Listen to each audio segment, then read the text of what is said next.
Guyonan. Wah.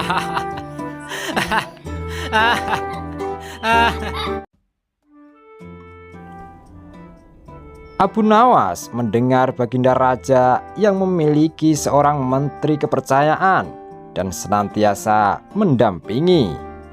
Menteri itu bernama Abu Jahal. Namun kepercayaan yang diberikan Baginda Raja sering dimanfaatkan oleh Abu Jahal untuk memperkaya diri. Terkadang dia meminta upeti kepada rakyat dengan mengatasnamakan Baginda Raja. Hal ini tentu saja membuat Abu Nawas geram, tapi tidak berani mengadukannya kepada Baginda Raja. Sebab dengan kedudukan yang dimiliki, Abu Jahal bisa saja memutarbalikkan fakta dan menuduh Abu Nawaslah pelakunya. Seiring berjalannya waktu, penasihat istana meninggal dunia. Baginda Raja sangat kehilangan dan belum bisa menemukan penggantinya. Jadi untuk sementara waktu, jabatan penasihat istana masih kosong. Belum ada yang mendudukinya. Kesempatan ini segera dimanfaatkan oleh Abu Jahal. Ia ingin sekali menduduki jabatan tersebut. Dengan begitu, ia bisa lebih leluasa mempengaruhi Baginda Raja. Segala cara Abu Jahal lakukan. Di depan Baginda Raja, Abu Jahal terus mencari muka agar terpilih menjadi penasihat istana. Tapi sayangnya, ambisi Abu Jahal ini harus kandas di tengah jalan. Karena tidak beberapa lama, Baginda Raja justru memilih Abu Nawas untuk jadi penasehat istana. Keputusan Baginda Raja ini tentu saja membuat Abu Jahal kecewa, sehingga ia menaruh dendam kepada Abu Nawas. Suatu hari ketika Abu Jahal melihat Abu Nawas sedang duduk bersama Baginda Raja, timbul pemikiran di kepalanya. Seharusnya aku yang ada di tempat Abu Nawas. Abu Nawas tidak pantas duduk di situ. Abu Nawas itu apa dia? Tidak mampu mengurus masalah kerajaan. Pantasnya dia jadi pelawak istana. Gerutu Abu Jahal dalam hati. Merasa kecewa dengan keputusan Baginda Raja, Abu Jahal langsung menyampaikan keberatan.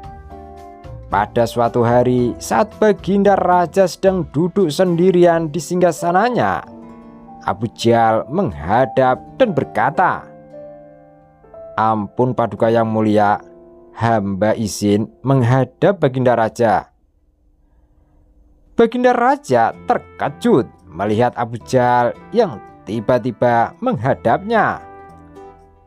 "Ada apa Abu Jahal? Apa yang ingin engkau sampaikan?" tanya Baginda Raja. "Ampun beribu ampun Paduka Yang Mulia, hamba rasa Abu Nawas tidak pantas menjabat sebagai penasihat istana. Karena menurut hamba, dia tidak tahu apa-apa soal negara. Abu Nawas itu apa keahliannya? Cuma melucu," tutur Abu Jahal. "Tapi bukankah Abu Nawas terkenal cerdas? Dia juga seorang yang jujur," ujar Baginda Raja. "Apakah Paduka sudah meragukan kejujuran saya?" tanya Abu Jahal. "Bukan seperti itu. Kamu kan sudah menduduki jabatan menteri istana. Jadi wajar kalau Abu Nawas yang mengisi jabatan penasehat istana," jawab Baginda Raja. "Tapi hamba lebih berpengalaman Paduka Yang Mulia, apalagi mengenai kenegaraan. Hamba juga ahli berperang. Tubuh hamba kekar dan perkasa. Lalu hamba sudah lama berbakti kepada Baginda Raja. Hamba rasa hambalah yang lebih pantas menjadi penasehat istana." ucap Abu Jahal. Melihat ambisi Abu Jahal yang begitu besar ingin menjadi penasihat istana, Baginda Raja akhirnya membuat keputusan. Ia ingin mengadakan sayembara antara Abu Nawas dan Abu Jahal. Maka dipanggillah Abu Nawas untuk datang ke istana. Singkat cerita, Abu Nawas pun menghadap Baginda Raja. Ampun Paduka yang mulia, ada gerangan apa memanggil hamba? Tanya Abu Nawas. Hei Abu Nawas, Abu Jahal sangat menginginkan jabatan penasehat istana. Dia minta supaya jabatanmu diganti olehnya. Tapi aku juga tidak mungkin memecatmu begitu saja. Biar adil, maka aku putuskan akan mengadakan sayembara untuk kalian berdua. Siapa yang jadi pemenangnya, maka dialah yang berhak jadi penasihat istana. Jelas Baginda Raja. Sejenak Abu Nawas terdiam dan berpikir Abu Jahal pasti punya rencana busuk. Jangan sampai dia jadi penasihat istana. Bisa-bisa rakyat makin tertindas oleh kelakuannya, pikir Abu Nawas. Ampun Paduka yang mulia, kalau boleh tahu sayembara apa yang hendak diberikan? Tanya Abu Nawas. Aku ingin masing-masing dari kalian membawakan satu gentong air laut, tapi yang rasanya tawar. Perintah Baginda Raja. Abu Nawas dan Abu Jahal langsung terkejut mendengar permintaan Baginda Raja yang aneh itu. Sekarang pulanglah kalian berdua, dan besok kembali lagi ke sini dengan membawa air laut yang rasanya tawar, kata Baginda Raja melanjutkan. Sesampainya di rumah, Abu Nawas terus memikirkan dan mencari tahu keberadaan laut yang airnya tawar. Mana ada air laut yang rasanya tawar? Orang secerdik apapun tidak akan bisa melakukannya, pikir Abu Nawas. Sementara itu Abu Jahal mulai berbuat curang. Ia memasukkan air sumur ke gentong untuk dibawanya ke istana. Baginda Raja pasti percaya meskipun aku berkata bohong, karena aku tahu aku adalah menterinya yang paling dipercaya, kata Abu Jahal dalam hati. Keesokan harinya Abu Nawas dan Abu Jahal datang ke istana dengan membawa gentong masing-masing.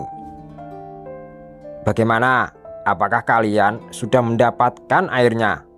Tanya Baginda Raja. Sudah Paduka yang mulia, jawab Abu Jahal dan Abu Nawas serempak. Kemudian Abu Jahal maju lebih dulu menyerahkan gentongnya. Ini Paduka, air laut permintaan Paduka, ucap Abu Jahal.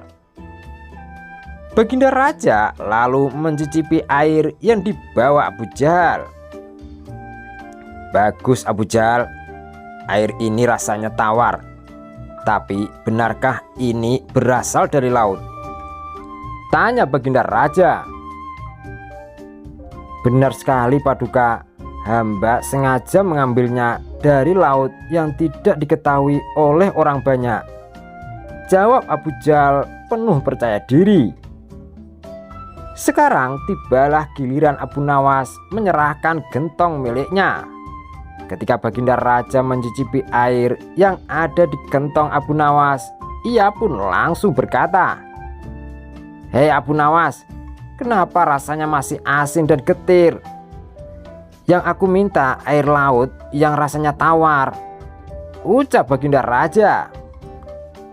Ampun Paduka yang mulia, tapi memang begitulah rasa air laut, balas Abu Nawas. Baiklah, karena lomba ini dimenangkan Abu Jahal, tentu dia yang akan menjadi penasehat istana. tutur Baginda Raja. Mendengar hal itu, Abu Jahal sangat kegirangan, sudah tidak sabar ingin menduduki jabatan tersebut. Ternyata sangat mudah mengelabui Baginda Raja, pikir Abu Jahal. Tapi tiba-tiba Baginda Raja kembali berkata, Abu Jahal, di mana kamu menemukan laut yang airnya tawar? Antarkan aku ke sana sekarang. Aku ingin mandi di sana, titah Baginda Raja. Seketika wajah Abu Jahal menjadi pucat, tubuhnya lemas dan gemetaran. Anu Paduka yang mulia, hamba kenapa? Kalau kamu tidak bisa membuktikannya, berarti kamu telah membohongiku, ucap Baginda Raja. Ampun Paduka yang mulia, air yang hamba bawa memang bukan air laut, tapi air dari sumur, kata Abu Jahal ketakutan.